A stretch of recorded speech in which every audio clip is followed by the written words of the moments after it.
C'era una volta un re che voleva costruire una nuova torre nel castello come dono per la regina.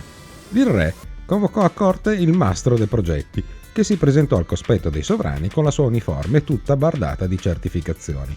Il progetto iniziò, ma subito si fermò. C'era stata una piccola incomprensione. La regina desiderava una torre cilindrica con il tetto a forma di cono, come quella del castello della sua amica Cenerentola, ma l'architectus decise di progettarla con una forma a pianta ovale, che le era più ganza. Il mastro d'ingegnium, quando vide la tavola, disse furioso: «No, così non sta su, dobbiamo farla a pianta rettangolare». Dopo 1000 peripezie, varianti in corso d'opera, ritardi e costi aggiuntivi, il progetto fu completato. Il re guardava la torre estasiato, complimentandosi con lo mastro dei progetti. La regina, però, a un certo punto sbottò. Non era per nulla contenta. «Misericordia! Manca la porta!»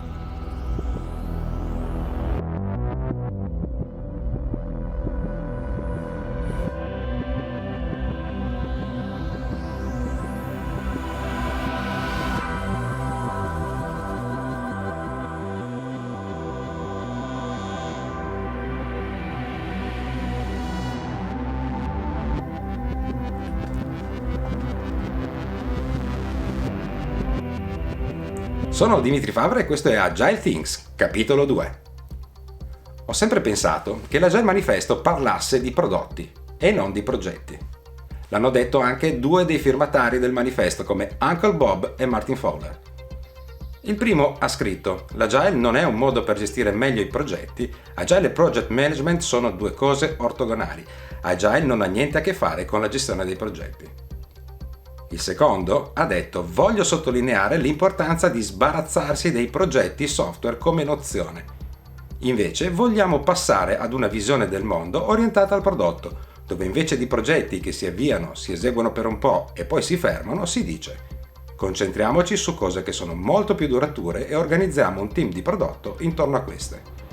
Chi mi conosce sa anche quale sia il mio punto di vista. Ci ho scritto anche un libro, di cui trovate i riferimenti in descrizione, che descrive in modo piuttosto chiaro come la penso. Io faccio il tifo per No Projects, anche se questo tag e tutte le discussioni che ne erano nate sembrano essere sulla via del declino. Se ne parlava su Slack qualche mese fa con Ivan Leyburn, Alan Kelly e Joshua Arnold. Ci si chiedeva se avesse un senso continuare a parlarne. Qualcuno suggeriva che ormai le aziende erano abbastanza mature da aver capito e pronte ad abbandonare un'organizzazione delle attività per progetti. La realtà è molto diversa. Da bravi agilisti dobbiamo dare ascolto alla voce del cliente e quindi preoccuparci di due problemi distinti. Il primo: come convincere le aziende ad abbracciare una visione prodottocentrica dello sviluppo, con tutte le conseguenze del caso. Ma questo è maledettamente difficile. Guardiamo in faccia la realtà: molte aziende non hanno nessuna ragione convincente per cambiare, anzi, forse hanno ottime ragioni per non smettere di fare progetti. Nel 2021 lo sviluppo di prodotti e servizi digitali infatti è ancora largamente basato sul concetto di progetti. Qui viene il secondo problema: aiutare i team di quelle aziende che ancora sono ancorate ad un modello progettocentrico a fare progetti migliori.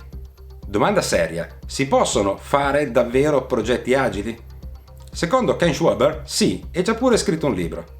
Per me è un ossimoro, come dicevo prima, per me il manifesto parla di prodotti, ma parla anche, se ben poco, di progetti.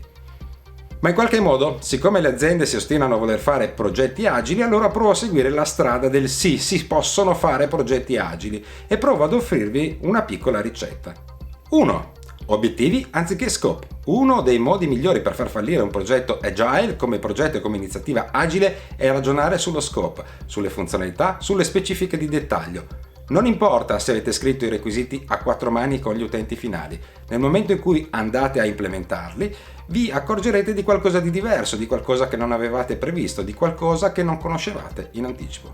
Quindi non scope definito, ma obiettivi da raggiungere e progressivi raffinamenti di questi obiettivi in funzionalità da implementare con un approccio just in time. Per partire bene, fate comunque una bella inception o lift off in stile Diana Larsen. 2. Fissare tempi e costi. In un progetto tradizionale si cerca di fissare tempi, costi e scope.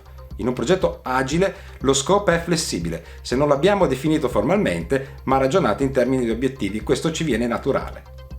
3. Siate pronti ad accettare il cambiamento, anche tardi. Ok, Questo lo dice già il manifesto e quindi è inutile che ne parli diffusamente. D'altra parte, se non abbiamo scolpito lo scope nella roccia, questo dovrebbe risultarvi più facile. 4. Licenza 00. Ogni project manager deve essere dotato di licenza 00 e avere la facoltà di stabilire che il progetto venga ucciso prima di essere completato, perché abbiamo scoperto che non produrrà più valore di quanto ne abbia già prodotto, oppure che non serve più, oppure perché abbiamo scoperto che gli obiettivi sono già stati raggiunti o al contrario, gli obiettivi sono irraggiungibili. La verità è che non so dirvi quando è il momento giusto per chiudere / uccidere un progetto, ma so che nella mia vita avrei dovuto usare la mia licenza 00 molto più spesso di quanto non abbia fatto. 5. Rilasciare frequentemente. Siete agili, il vostro mantra è rilasciare continuamente valore ai vostri utenti e ai vostri clienti. Smettetela di fare i sal e buttate via PowerPoint. L'unica cosa che conta è il software funzionante, il resto è fuffa. 6. Visto che si rilascia frequentemente, la manutenzione la fa il team di progetto, non un team di maintenance dedicato. 7. Per chiudere, visto che parliamo di team, la cosa più importante: creare un team cross-funzionale e autonomo, ma soprattutto stabile. Le persone devono essere allocate in modo esclusivo sul progetto, non esistono allocazioni in percentuali, l'unica percentuale ammessa è il 100%. È sufficiente? Probabilmente no, ma questa è una storia più complessa e si tratta di tornare al problema numero 1, sul quale non dispero. E visto che mi piacciono le storie complesse, nel prossimo episodio parlerò proprio di complessità. E non sarà quello che vi aspettate, ma per questo dovrete aspettare la prossima settimana. E voi cosa ne pensate? Esistono i progetti agili? Scrivetelo nei commenti. Se vi è piaciuto questo video mettete un like, se non l'avete ancora fatto iscrivetevi al canale.